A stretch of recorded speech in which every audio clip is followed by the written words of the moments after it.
In 1954, Rolex launched Explorer, a watch for mountaineers. In 1971, Rolex extended that range and launched Explorer II, a watch for splunkers.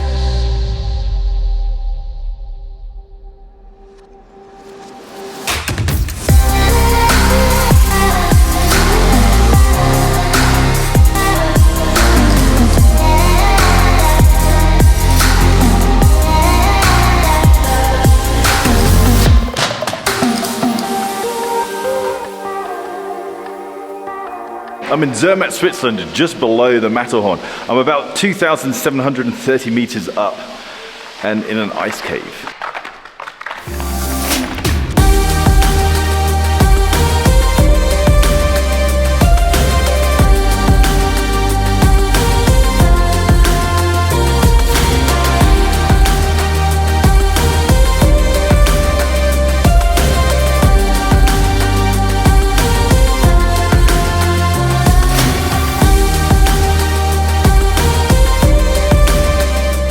It's sunny. It's about 25 degrees outside, despite the fact there's snow everywhere.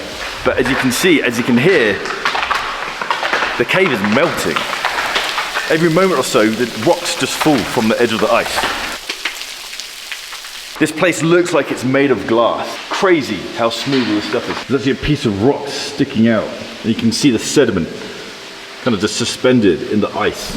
But we're in here because we're talking about a cave watch, a caver's watch, a splunker's watch, and we're here because Chronext were happy to fit the bill for this, so good on Chronext. So divers need watches that have high water resistance, a dive bezel, a countdown dive bezel. Pilot needs a watch that can track multiple time zones. A mountaineer needs a watch that can withstand massive and rapid temperature changes, and then a splunker, a cave explorer, needs a watch that can tell them whether it's day or night. Splunking or speleology is the study or exploration of caves. It's not a word you hear every day, but that's exactly what the Explorer II was designed for. It was built for these kind of people who, to be honest, this is about as far as I'll go in. I think you'd have to be a little bit crazy to head down something like that.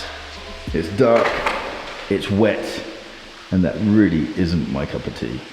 The first Explorer II was a 1655, and that was launched in 1971 and went on until 1984. The main characteristics of the 1655 is that big, bright orange arrow hand. That is a 24-hour hand. Then you have the 24-hour fixed bezel. Now the purpose of this is you need a hard-wearing watch. It's all made of steel, it's got a decent water resistance of 100 meters, and it's got a solid bracelet on it. You need good lume, you need to be able to trust the watch, you need to be able to tell the time, especially if you're exploring caves that have any kind of tidal water involved, because time is crucial with that stuff. The other big function about this watch is how you can become disorientated. Cavers can spend hours, if not days, underground.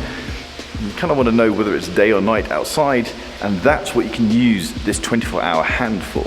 So to tell the time, you simply use the minute hand and hour hand as normal, but then you can just glance at the 24-hour arrow hand. If it's pointing upwards, it means it's nighttime. If it's pointing downwards, it means it's daytime. And this is exactly why GMT watches with rotating bezels have a two-tone bezel insert to also indicate nighttime and daytime. Now with the original Explorer II, the 1655, Rolex designed the dial so that you could use a 24-hour hand to more accurately tell the time. This is why there are extra lume plots, extra lume markers between each hour marker, is to represent the odd hours within the 24-hour dial. Like many Rolexes in their early days, the Explorer II wasn't a success. It was a hard watch to sell, and many comments were that the dial was just too cluttered. And so unfortunately, although I think the function of having those extra markers between the hours to represent the odd hours, that was taken away to make the dial more clean and to make it a bit more presentable. Throughout its time, there have only been 5 Explorer IIs. As mentioned, it was launched in '71 with the 1655. That was discontinued in 1984, and in 1985 was launched the 16550. Design-wise, you can obviously see the link between the two watches, but there's been quite a few drastic changes between them. Most notably, the case is now 40mm as opposed to the 39 on the 1655, and it has a new movement which offers an actual GMT function, so the 24-hour hand now can track a second time zone. The 16550 didn't have a long lifespan. It was replaced in 1989, so we could, I guess, treat the 16550 as a transitional piece. In 1989, Rolex launched the 16570. Design-wise, not much has changed with this watch. There's been a movement change, but to be honest, that's pretty much it. The big change happened in 2011 when Rolex launched the 216570. This has a new 42mm maxi case, but the big thing that stands out is the reintroduction of that massive orange arrow hand. The most recent version of the Explorer II is the one that I have. This is the 226570 that was launched in 2021. Not much has changed with this one apart from the movement, but I will be doing a detailed video going through the latest 3 versions of the Explorer II, so subscribe so you don't miss that video. Like with many Rolexes, there have been notable Rolexes in the past and also fake stories about the watches. But first, let me tell you about the sponsor of this video, Chronext. These guys have been a long time sponsor of the channel. I think we've been working together for about 2 years now, and I only work with people who I truly trust, and these guys are legit. They don't just sell Rolexes, although they have plenty of them. They sell Tag, Breitling, Audemars, Omega, Patek. They have the lot. But the big thing about them is their legitimacy. They have in-house watchmakers, so every single watch that you buy from them has been inspected and authenticated by an in-house watchmaker. When you find the watch you want, use discount code BARK and JACK SPECIAL, all one word, all in capitals when you check out, and that will save you some money. So a couple of Rolex Explorer IIs that have been notable and also questionable. Many Rolexes have nicknames, Batman, Pepsi, but the 1655, the original Explorer II, has the nickname Steve McQueen, after the Steve McQueen. Now this has always been a little bit of light controversy within the watch world because Steve McQueen was a cool dude, and it was cool to associate that cool dude with this cool watch. The problem was he never actually had an Explorer II. He never wore an Explorer II. The whole thing was manufactured by Rolex as part of a marketing campaign. Steve McQueen preferred a Submariner, not the Explorer II. More recently though, in 2012, the SAS, the Special Air Service, commissioned this watch to be made.